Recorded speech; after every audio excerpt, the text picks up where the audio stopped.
Pertanyaannya, apakah Yesus masih berharap Yudas mengurungkan niatnya karena sampai akhir Yesus tidak menyebut namanya? Ini tidak dicatat dalam Alkitab. Jadi Alkitab, Injil Matius, Markus, Lukas, Yohanes tidak mencatat apakah Yesus masih berharap. Justru Yesus membiarkan Yudas melakukan apa yang dia mau. Yang menjadi ketakutan kita dalam hidup ini adalah Tuhan membiarkan.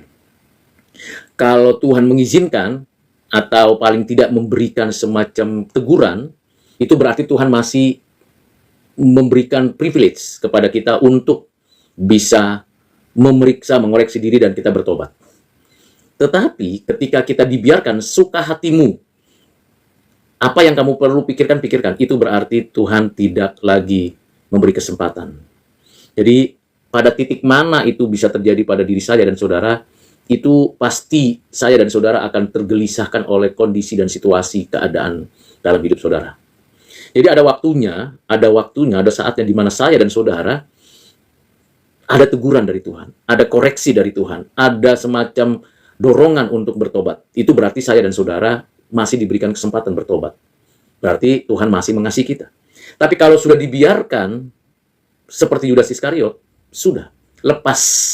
Bukan berarti Tuhan tidak berdaulat atas Yudas Iskariot, tapi sudah dibiarkan menurut kemauannya sendiri.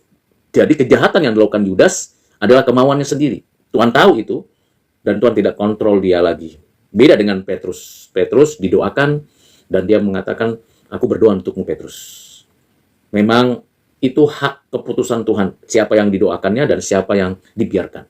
Ini rahasia kehendak Tuhan yang tidak bisa kita intervensi, tidak bisa kita duga, dan tidak bisa kita mampu untuk melakukan tindakan yang lain. Para imam mau membunuh Lazarus, padahal mereka pengajar Taurat dan hukum ke-6, jangan membunuh. Ya, namanya sudah jengkel. Kadang-kadang yang tidak langsung terlibat pun bisa menjadi sasaran. Misalnya, saya berbuat baik nih, menolong orang, mengasihi sesama, atau saya itu ingin memberikan ide, gagasan, pengertian seperti ini. Maksud baik belum tentu orang lain suka. Bahkan benci, kita bisa disingkirkan. Jadi Lazarus ini kan saksi kehidupan. Bagaimana Tuhan menyatakan kuasa dan menghidupkan kembali Lazarus. Kalau Lazarus menjadi saksi, pastilah semua tuntutan atau keinginan orang-orang imam-imam ini gugur. Yang mengherankan, pada waktu Yesus diadili, tidak dihadirkan saksi. Pada waktu Yesus diadili, tidak ada pengacara yang membela Yesus. Pada waktu Yesus dikatakan salibkan, Lazarus juga mungkin ketakutan, mungkin juga diancam, atau bisa jadi Lazarus sudah tidak bisa berkutik di penjara, dan sebagainya. Yang pasti, mereka ingin membunuh Lazarus karena memang sudah jengkel sama Yesus. Dan ini kenyataan. Banyak sekarang orang yang jengkel sama Yesus yang jadi sasaran orang Kristen. Banyak. Kenapa jengkel sama Yesus? Kalau Yesus mengatakan, akulah Tuhan. Dan Alkitab memang menurut dunia dan orang-orang jahat itu mengatakan, Yesus nggak pernah bilang dia Tuhan. Lalu kenapa jengkel? Kenapa marah? Kenapa kesal kalau orang Kristen menyebut Yesus itu Tuhan? Kan nggak ada yang merugikan. Tapi itulah kuasa gelap. Itulah dunia. Itulah orang-orang yang tahu. Mengapa jengkel orang memuji-memuja Tuhan yang disembah orang Kristen? Ibadah di rumah saja dilempari. Bangun gedung gereja aja sulitnya bukan main. Kenapa jengkel? Kenapa marah? Kalau memang benar Tuhan yang Maha Kuasa, maka yang seperti yang kecil-kecil ini akan disingkirkan. Tetapi tidak. Kita tidak membalas kejahatan dengan kejahatan.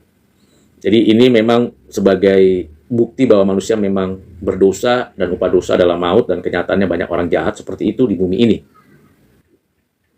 Ada pendapat bahwa Yudas adalah pahlawan karena meluluskan jalan Yesus. Ya, itu dari sisi mana? Pahlawan orang dia mengkhianati kelompoknya, itu bukan pahlawan. Pengkhianat itu di kelompok lain juga akan dibenci. Jadi kalau dalam konteks pengkhianatan, si Polan mengkhianati kelompoknya, lalu dia bekerja sama dengan orang yang akan melakukan tindakan terhadap kelompoknya. Apakah pengkhianat ini pasti akan diterima sebagai pahlawan bagi kelompok yang ingin membunuh Yesus? Jawabannya tidak. Yudas sama sekali tidak akan pernah dijadikan pahlawan oleh para imam dan ahli Taurat. Justru Yudas tidak punya lagi pegangan. Yudas ngaku salah dan tidak bisa berbuat apa-apa. Akhirnya penyesalannya bunuh diri, selesai.